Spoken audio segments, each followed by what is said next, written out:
pandemic has led to huge job losses in Africa and around the world. And the people most affected, unfortunately, have been youth. But that's in the short term. In the medium to long term, I'm much more optimistic, right? So I think once this pandemic is over, we're going to have what we call the great rehiring, where companies will suddenly need to rehire millions of workers back to get business, back on the rails once the economy recovers. And therefore, it's going to be an exciting time for young people to find work. And one of the things I also believe is that constraints drive innovation. And so coming out of the pandemic, which is a period where the world has been really constrained, I see a huge boom in innovation and entrepreneurship.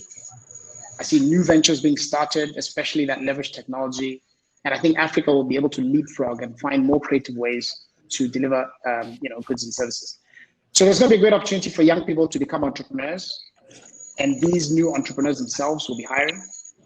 And finally, I think that this pandemic has opened up our markets for Africa's youth to work. Because one of the things that it has done is that companies all over the world are now a lot more open to remote work, to hiring remote talent.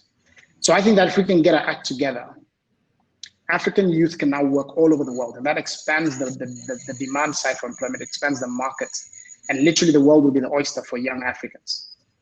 As the rest of the world is aging, the average German or Japanese is 47. In Africa, the average age is 19. So we have the greatest store of untapped talent in the world. And so I think this opens up huge opportunities for our youth if we can export our talent, but without the brain drain, because they can actually stay in Africa and work remotely. But of course, for that to happen, governments need to remove roadblocks like access to data, electricity, and so forth to allow our youth to be able to work globally. But these are some of the exciting opportunities that I see happening, once we get out of this dark moment.